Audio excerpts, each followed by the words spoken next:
40 घंटा पहले आरआरबी ने ऐसा बेतुका फरमान जारी किया जो इस प्रोटेस्ट में नहीं था। उसको आप मीडिया वाले हैं, चूंकि आप लोग क्या है कि एग्जाम का टेक्निकलिटीज को आप लोग उतना अच्छा से मतलब नहीं समझ पाते जितना, क्योंकि हम लोग को दिन भर पढ़ाना है, वही समझते हैं। टेक्निकलिटी क्या है कि इस आंदोलन में केवल एनटीपीसी के लड़के विरोध कर रहे थे, जिनकी संख्या बहुत ज्यादा नहीं थी।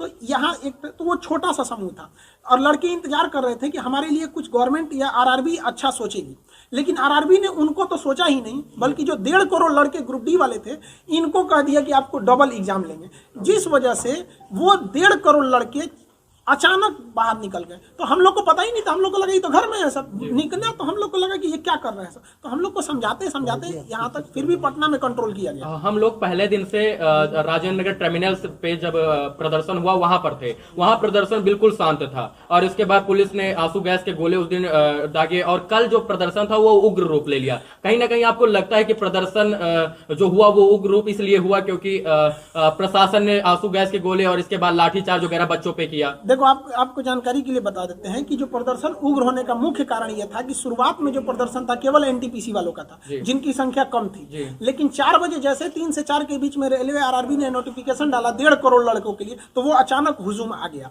जिस वजह से प्रदर्शन अचानक उग्र हो गया यहाँ पर। क्योंकि उन लोगों ने देखिए ये अब आंदोलन अब अपनी जगह पे नॉर्मल हो जाएगा। प्रधानमंत्री जी को धन्यवाद कहते हैं कि वो इसमें इंटरफेयर किए, काश 40 घंटा पहले करते, किसी को कोई तकलीफ नहीं आता। इतने लड़के सड़क पर हैं, वो पढ़े लिखे हैं। आप लोग भी अपने समय पे, आप लोग को ही पता है कि वो कोई ऐसा भीड़ नहीं है जिनको कोई बहका के ला सकता है, वो पढ़े लिखे लड़के हैं। आरआरबी की सबसे बड़ी गलती क्या है, वो स्टूडेंट फ्रेंडली नहीं है। आरआरबी का कहना है कि हमारा एग्जाम लेट इसलिए हुआ कि हमें कोई एजेंसी नहीं मिला। आप लोग हमसे सवाल पूछने आए हैं, क्या इस तरह से आरआरबी ने कभी बुला के बोला? नहीं बोला, इनकी गलती है। तो स्पष्ट बोलना चाहिए कि हमें एजेंसी नहीं मिल रही है, क्योंकि दुनिया का सबसे बड़ा एग्जाम है, आप 6 महीना इंतजार कर लीजिए। जो गरीब बच्चा है वो 6 महीना कुछ काम कर लेता, वो बेचारा पटना में मर रहा है कि हमारा एग्जाम कल होगा कि 2 साल बाद होगा कि इस जन्म में होगा कि नहीं, इसलिए तो उसको बस आप जो काम कीजिए बता के कीजिए, बस यही कहना है। हाँ, रेलवे बोर्ड के पास हम 5 बजे मीटिंग है हमारी, जैसा होगा हम आपको बताएंगे। अभी रेलवे बोर्ड के पास मीटिंग है, वो कितना लंबा मीटिंग जाता है किसी को नहीं पता। पिछली मीटिंग 5 बजे से 8:30 बजे तक चली। कहीं ना कहीं लीडरशिप की कमी थी इस प्रदर्शन में और आपको मुख्य लीडर के रूप में इसमें माना जा रहा है। ये लीडरशिप की कमी ही इस आंदोलन की सबसे बड़ी रीढ़ थी, क्योंकि जब लीडर को आप बनाते हैं तो लीडर गायब, आंदोलन खत्म, ये होता है। लेकिन सुनिए बात समझिए, इसमें कोई लीडर ही नहीं था, तो एक ही रास्ता था कि लड़कों की मांग लीजिए, क्योंकि उसका कोई लीडर है। तो अलग बात है, पटना के डीएम साहब ने खुद बोला कि लीडरलेस आंदोलन है। आप उनका बाइट देखे होंगे, उन्होंने खुद बोला था। वो इतने सुलझे हुए इंसान है, वो कभी इस तरह का स्टेटमेंट दे रहे हैं तो मतलब ग्राउंड रियलिटी है। ये लड़कों की अचानक हम बता रहे हैं ना, 40 घंटा पहले आप किसी को नोटिफिकेशन देंगे, किसी का हॉस्पिटल में मरीज है, अगर वो मर गया है तो डॉक्टर आके किसी को कह गए तुम्हारा मरीज था मर गया, बवाल नहीं कर देगा? मर जाता है ना हॉस्पिटल में तो प्रोटोकॉल होता है कि उसको आदमी पहले बोलता है कि सीरियस है, ऑक्सीजन पे गया, फिर आधा घंटा बाद बोलेगा वेंटिलेटर पे, फिर कहेगा भगवान से दुआ कीजिए, फिर कहेगा कोमा में मर चुका है। लेकिन वो आधा 1 घंटा डिले करता है ताकि आपके अंदर सहनशीलता है। तो आपको आराम से कहना चाहिए। आप स्टूडेंट फ्रेंडली ही नहीं है यहाँ पर। आरआरबी के लोग गाड़ी और ऑफिस के सेवा कभी सड़क पे उतरे तब तो समझ में आएगा स्टूडेंट की क्या समस्या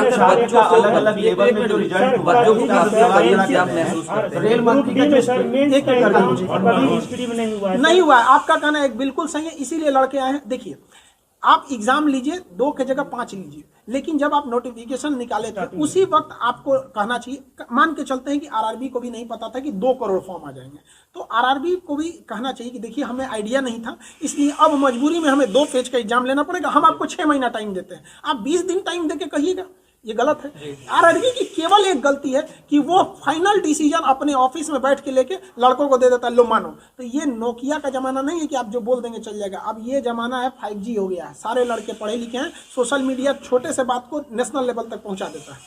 एक छात्र का सर 5 लेवल में 4 लेवल में हो जाना, उस पर आप लोग सवाल खड़ा कर रहे हैं। रेल मंत्री ने इस पे स्टेटमेंट दिया है, इसको कैसे देखते हैं? देखिए, रेल मंत्री को गलत जानकारी दी गई है। तो कहा जाता है ना, दही के गवाही चिवरा। तो आरआरबी ने ही गलती किया है और रेल मंत्री आरआरबी से ही पूछ रहे हैं, इस वजह से ये सारी समस्याएं आई हुई हैं। तो आप लोग इस समस्या को समझिए। रेल मंत्री के पास जानकारी जो है वो गलत है। एक्चुअली क्या है कि एक लड़के को 4 बार काउंट किया गया है और रेल मंत्री से कहा जा रहा है कि देखिए हमने तो 20 गुना दिया ही दिया है। तो एक लड़के को आप 4 गुना करेंगे तो गड़बड़ होगा। हमारा या रेल, देखिए हमारा क्या मांगे, हमको कोई नौकरी तो करना नहीं है। कहना सीधी सी बात यही है कि एक लड़के को आप 4 जगह क्वालिफाई कराना है तो करा दीजिए, बट है कि उसको काउंट एक जगह कीजिए, आप उसको 4 लेवल में क्वालिफाई कराइए, कोई दिक्कत नहीं। कहना कि कोर्ट का मामला है, अगर ऐसा कुछ होता है तो कोर्ट का मामला कैसे हो जाएगा? आपने अचानक 20 दिन पहले अगर आप CBT 2 एग्जाम घुसेड़ सकते हैं तो ये कोर्ट का मामला नहीं होगा, और आप उसको 20 गुना जो आप पहले बोल चुके हैं उसको 20 गुना दे देंगे तो